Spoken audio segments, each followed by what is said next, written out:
So I'm Megan, and this is Otto. Otto is my puppy. I adopted him about a year ago. And you may ask yourself, okay, so why this is about SEO? Why am I talking about my dog Otto? Why am I showing you a picture of Otto? No, not that.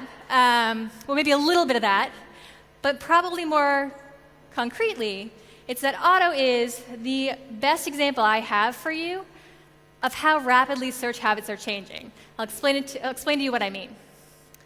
So, not much of a surprise to any of you, but raising a puppy is not so easy.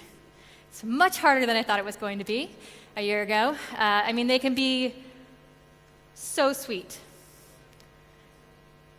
But they can also be just utter devastation.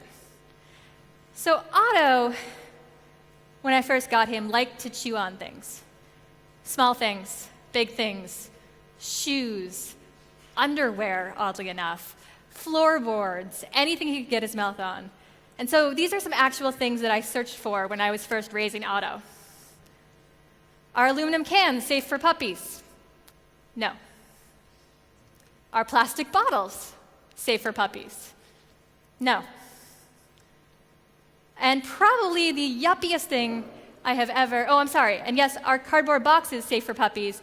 This one's actually not a no, but you do end up with just cardboard rubble everywhere all over your house, so I don't recommend it.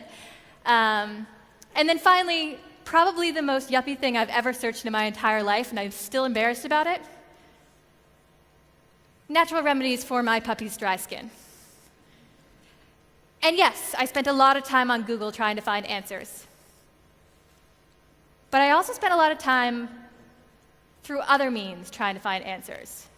Apps like Rover, Facebook, looking for people's advice, but also searching for what people had already written about raising a puppy on Facebook. Yelp, certainly, to find dog grooming or what have you out there. And I went to the App Store a lot to find new apps of things that could help me figure out this little adorable monster that I was raising.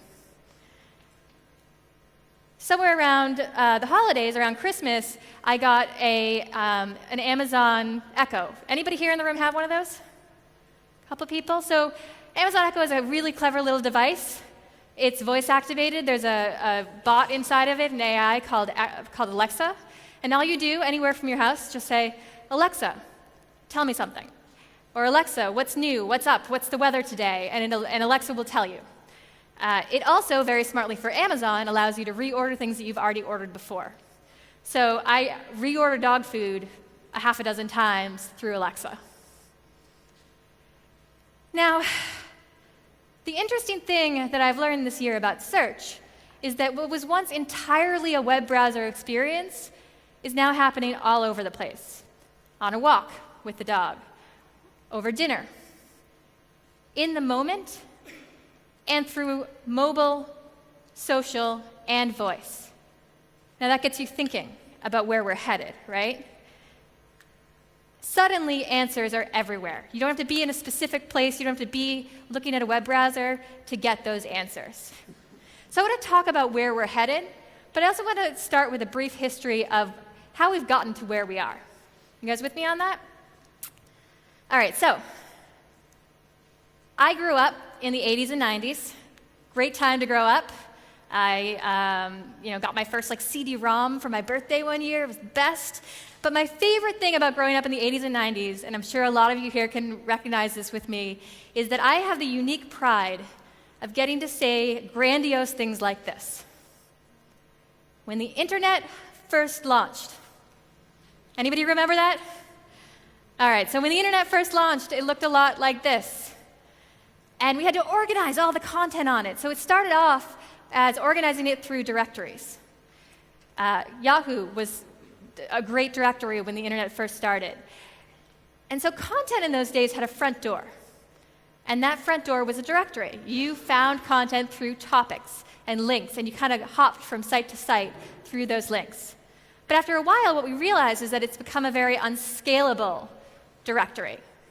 Having one front door for a universe of content is really problematic. And so search engines evolved. And as search engines gained adoption, they got better, and they opened up entirely new doorways. So keywords would allow us to find content. You didn't need to know the site, you didn't need to know the topic. You could get answers through search. And that's how we got to SEO. Now, SEO has been an incredibly powerful thing for businesses. I'm going to show you, just kind of pull back the curtain and show you our own traffic at HubSpot over the years. So this is our history since 2006 of traffic all the way up to last year.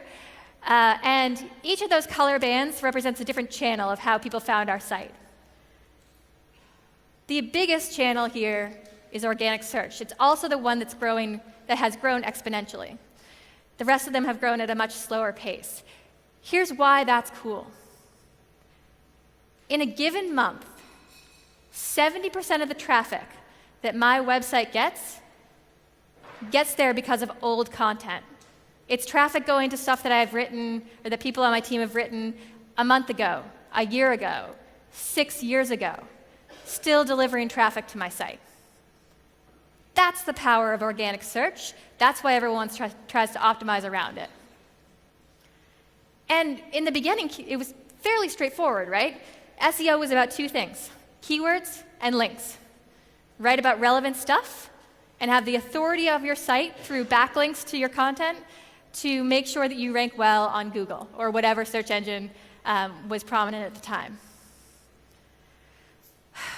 But the truth is a lot has changed in the world of search. A lot has changed in the world of Google, if you guys start to think about it. Back then, mobile didn't even factor into website design.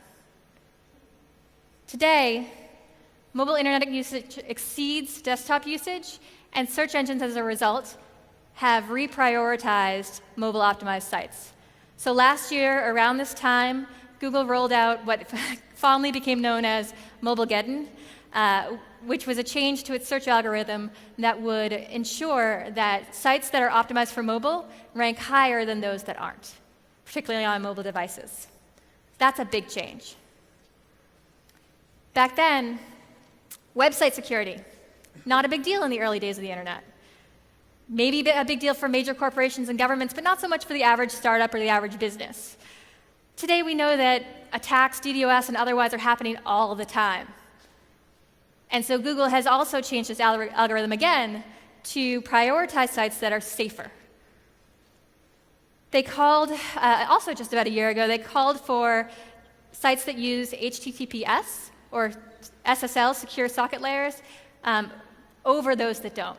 And they tweaked their algorithm to use SSL as a ranking signal. Wasn't important in the early days of SEO, is important now. Back then, waiting for websites to load was the norm. It was character building. It's what we did in the early days of the internet. Today, it's not only a really awful experience, but it also leads to decreased search rank, lower traffic, and fewer conversions. And finally, back then, doorways. These doorways that I told you that SEO opened up, they still had to be walked through. They still had to be traversed. Today, some of those answers don't even require a click. So this is a view of a rich text answer, a structured answer that Google will bring back, where you don't even have to click through to the page to get the content. Now, we did an experiment inside HubSpot where we thought, all right, there's good and bad to this, right? So everybody knows the bad. The bad is that the person gets the answer without ever getting to our site. So we don't get that traffic. We can't measure that traffic, and it means almost nothing to us. The good news, however, is that if you can structure your content in a way that it'll show up in these rich snippets that Google puts forward, you can actually outrank people who have long since beat you in search rankings. So we ran a little experiment, and we found that for the pages that we were ranking like 3 or 4, not worth it. Didn't want to restructure the content to create these kind of quick answers. But for any page or any blog post where we were ranking like 7 or 8, or we were on the second page, restructuring our content, and Google gives you step-by-step instructions on how to do it, restructuring our content to make it appear in one of these search boxes actually got us above other content on the search results page, got us more traffic for people wanting to read more about it. Interesting. SEO is all about change. It's not done changing, it's going to continue to change. And these are the 4 that I think have been the biggest changes in the last year or so.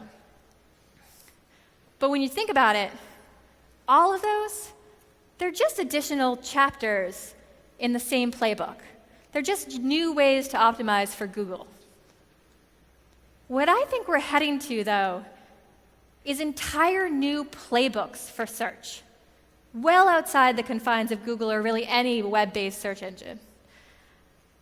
And that's what I'm excited to talk to you about today, the future of content discovery. So here's a fascinating little tidbit that changes everything. 60% of the time that we spend online as humans is now spent on mobile devices. Now, that's probably not that surprising for anybody who's here and is looking at their phone right now. That's not the thing that changes everything. Here's what is. Forrester, which gave us that first stat as well, noted that about 86% of the time spent on mobile is spent in apps, not spent on the web browser. And really, it's spent in just about 5 apps. And you think about your own behavior, you sort of know this to be true. You may have 100 apps on your phone, but you're pretty much spending all your time in about 5. So you have to ask yourself, if 60% of the time is spent on mobile, and 86% of that time is spent in apps, what does that mean for browser-based SEO? What does that mean for all the work you're doing to optimize for Google when users are actually just bypassing Google and going straight to apps? For starters, I think that mobile and app search is going to start to become more and more important. Spotlight has actually started to get better for those of you who use iPhones. It used to be that Spotlight was awful, just gave you like very, very basic answers. Now Spotlight can actually search within apps. So instead of just bringing you Yelp, it can bring you the content of the reviews within that. And it does so through an entirely different mechanism than Google does. That's going to continue to get better. We need to learn that mechanism. App content. App content is bypassing search altogether. This is a screen of Medium. Any of you guys who use Medium out there? It's a huge content network and growing day by day. They have a search mechanism in Medium. They don't use it that much because Medium relies on the cultivated newsfeed, just like so many other apps do. And so optimizing for that newsfeed is actually more important than optimizing for search in Medium. Social search. So we have mobile and apps, that's one. 2 is social search. We've been talking about social search for a while. It's starting to actually get real now.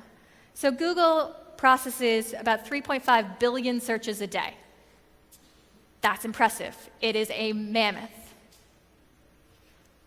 Here's another mammoth. Facebook processes 1.5 billion searches a day and gaining. It's not 3.5 yet, sure, Google is way out there, but these are not just searches for people. They're searches more and more for content. And Facebook has made some changes to make sure that that kind of behavior continues. For starters, they made the search bar much, much bigger, and they're starting to include tips to nudge people. Hey, you don't just have to search for your cousin in here. You can search for events. You can search for information. You can figure out what to do when you're in Amsterdam for the next web. And so Facebook's gotten very smart about this, and they're really, really leaning into it, which is why their numbers have gotten bigger.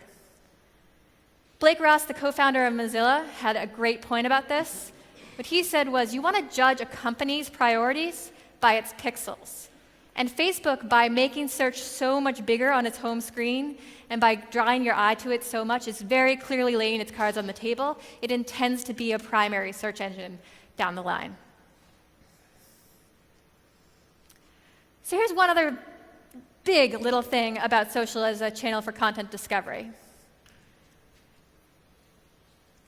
And between like the 1950s and 1980s, a lot of housing developments went up in the US, and they were all built around this idea of the cul-de-sac. And the cul-de-sac was supposed to be, a road without an output. It was a safe place for kids to play and for, for a community, basically. Social media sites have now started to become their own cul-de-sacs. So Facebook has introduced instant articles, which means it pulls the content the publishers are putting out directly into Facebook. And so people who consume that content consume it entirely on Facebook. LinkedIn is about to do the same. They're toying around with a very similar model. Twitter has its Moments, which is a very similar kind of like enclosed experience of content. So this idea that social is a pass-through to your website is starting to fade. And we need to think about what that means for how content gets discovered and how it gets consumed.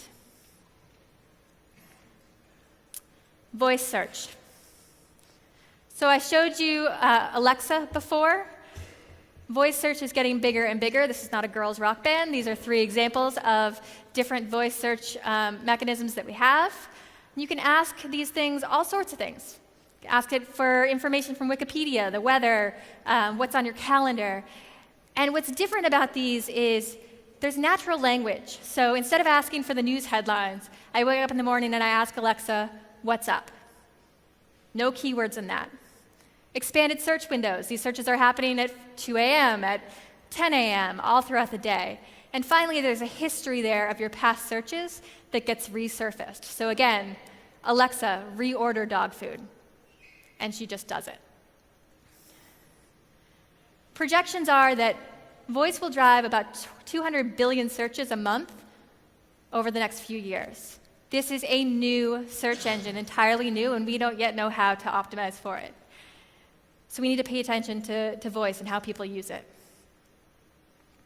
Interestingly enough, a lot of them right now, they're powered by Bing. So don't count Bing out just yet. All right, the final point here, conversational search. It's an extension of the voice search. It's this idea that you don't need to know keywords, you can just talk to the universe, and the universe will bring you back answers. Nowhere is this as true as in messaging apps, which have grown phenomenally. I'm sure a number of you are using them now throughout the years. The 4 big messaging apps are now bigger than the 4 big social networks. I'm going to talk about Facebook Messenger for a moment, which between Facebook Messenger, by the way, and WhatsApp, they're running 60 billion messages a day. Very recently, within the last couple of months, Mark Zuckerberg opened up Facebook Messenger for developers to be able to build bots and other interfaces on top of Messenger. What that means is you don't have to call 100 flowers to order flowers. You can just use a bot to automatically order the flowers within Messenger. It's a new exchange of information, far from the bounds of Google. Because no one wants to download a new app for every single company they interact with, I think businesses will start building on top of these messaging apps and have an exchange of information that way as well. All right, so let's take a breath and absorb all of that. These 4, I think, are the new playbooks of search. And we don't know all the rules yet. These are very early days, like mid-1990s Yahoo-type early days. And that could be scary, or it could be exciting.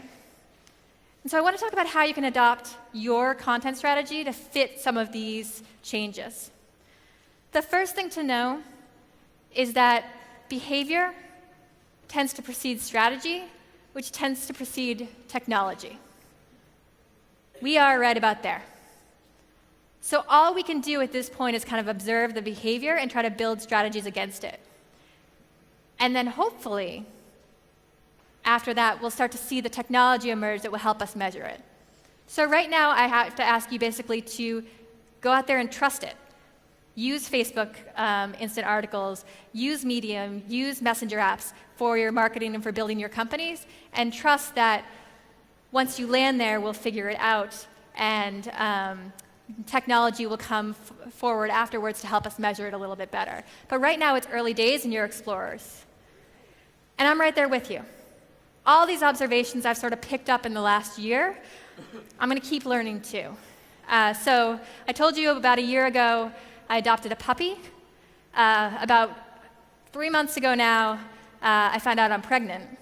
So I've got a whole other slew of questions that I need to ask the universe now, because I think it might be a little bit different than raising a puppy. I'm not really sure, but we're going to figure that out. Searching for things on Google, that's not going anywhere. But yeah, I'll be asking Alexa things. I'll be going to social to find answers. And above all, I hope that with both parenting and with these changes to search, that I will not panic and that you will not panic, and that instead, that we'll get interested. And it's that fascination that will help us pave the way of how content gets discovered from this point forward. I want to leave you with this final quote, which is one of my favorites from William Gibson, and it basically tells you that anyone can be a fortune teller, anyone can predict the future, because if you look around you, there are little signs of the future everywhere. The future is already here. It's just not evenly distributed yet. Thank you very much.